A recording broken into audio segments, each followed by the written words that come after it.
আসসালামু আলাইকুম ওয়া রাহমাতুল্লাহ। কি অবস্থা সবার? আই হোপ আপনারা সবাই ভালো আছেন। আলহামদুলিল্লাহ আমি আমার ফ্যামিলির সবাই ভালো আছি। আজকে আমরা চলে যাচ্ছি আমার মায়ের বাড়িতে। এটা ছিল ঈদের তৃতীয় দিন। ঈদের তৃতীয় দিন আমরা মায়ের বাড়িতে চলে যাচ্ছিলাম, বরাবরের মতো দাওয়াত পেয়েছি সেই কারণে। আর আমরা সবাই উপস্থিত, আম্মু আব্বু সবাই কিন্তু আগ্রহের সাথেই বসে আছে আমাদের জন্য যে আমরা যাব। তো আমরা যখন গিয়েছিলাম অনেক কথাবার্তা বলেছিলাম, অনেক দুষ্টামি করেছিলাম। এরপর আমি একদম ওয়েল ড্রেস আপ করে গিয়েছিলাম, যে কারণে একটু ফটোশ্যুট করেছি। আচ্ছা, তো দেখেন এখানে ড্রয়িং রুমে সবাই বসে দুষ্টামি করছে, কথা বলছে, আর আমি এদিকে একটু ফুটেজ আপনাদের সাথে শেয়ার করে নিয়েছি।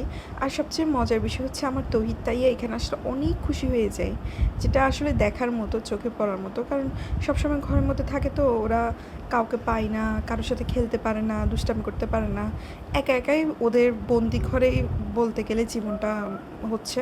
যে কারণে ওরা নানু বাসায় আসলে ওর খালাতো বোন অর্থাৎ আমার ছোটো বোনকে পেয়ে ওরা খুশি হয়ে যায়, আর ওরা খুব খেলাধুলা করে, আর নানুরা তো ওদেরকে অনেক আদর করে। যাই হোক, ওই দিন হয়েছিল কি, আমার খুব বেশি কালো জাম, এই জামগুলো খেতে খুব ইচ্ছে হচ্ছিল। আব্বু কী করলে নিয়ে এসেছিলো আমার জন্য, এনে আমাকে 2-3টা হাতে দিয়েছিল আর বলেছে বাকিগুলো বাসায় নিয়ে যেতে। কারণ এখানে আমি এগুলোই খেলে ওনারা আমাদের জন্য যা বানিয়েছে ওগুলো কেমনে খাবো, সেই জন্য বলছে বাসায় নিয়ে যাবা, এখানে খাবা না, আর এখানে খেলে খাওয়া দাওয়া নাস্তা আস্তে এগুলো করতে পারবে না। আচ্ছা, তো দেখেন টেবিলের মধ্যে আম্মু কিন্তু নাস্তা দিয়ে দিয়েছে। এখানে গরু গোশতের সিন্নি গোশত ছিল, কাবাব বানিয়েছে, স্টিক করেছে, এরপর পায়েস করেছে। এগুলো সব আমার মা নিজের হাতে হোমমেড বানিয়েছে, আলহামদুলিল্লাহ খুব সুন্দর হয়েছে। আর সবচেয়ে মজার বিষয় হচ্ছে নাস্তাগুলো খুব মজা হয়েছে, বিশেষ করে স্টিকটা আমার খুব বেশি ভালো লেগেছে। তো তৌহিদের আব্বু মানে আমার হাজব্যান্ডের কোলেস্ট্রল আছে, যে কারণে সে খেতে পারবে না বললো, তবুও বললাম একটা হলেও ট্রাই করো। খাই নাই, যার কারণে তানবীরের জন্য আমার মা ডিনারের মধ্যে মাছ মুরগি এগুলো সব রেডি করেছে, জাস্ট বিকজ ও গরু গোশত খেতে পারবে না সেই জন্য। আই হোপ সো আপনাদের কাছে আমার ব্লগটা ভালো লাগছে। প্লিজ ব্লগটা ভালো লেগে থাকলে একটা চ্যানেলে সাবস্ক্রাইব করে দিবেন, একটু লাইক করবেন, কমেন্ট করবেন, আমাদের কাছেও ভালো লাগবে।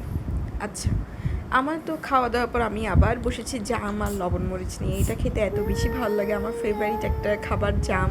ও এত মজা! তো আমি আবার বসে গিয়েছিলাম খাওয়ার জন্য।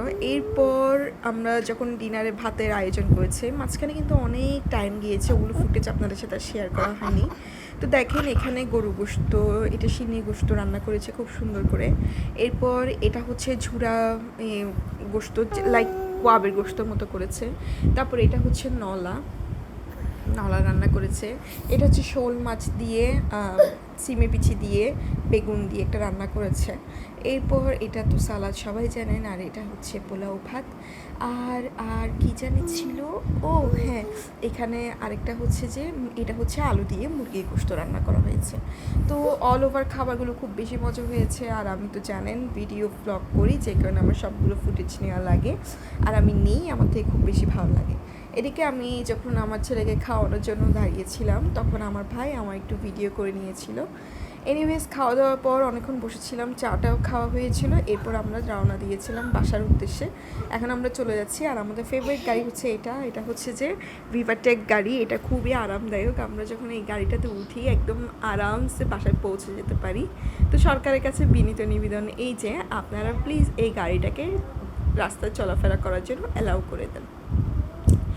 এনিওয়েজ, আজকের মতো ভ্লগ এতটুকুই। আই হোপ সো আপনাদের কাছে আমার ভ্লগটা ভালো লেগেছে। ভ্লগ ভালো লেগে থাকলে অবশ্যই চ্যানেলটাকে সাবস্ক্রাইব করে দিবেন, একটা লাইক করে দিবেন, আর আবার নতুন একটা ভ্লগ নিয়ে আপনাদের মাঝে হাজির হব ইনশাল্লাহ। আমার জন্য সবাই দোয়া করবেন, আমার ফ্যামিলির জন্য দোয়া করবেন।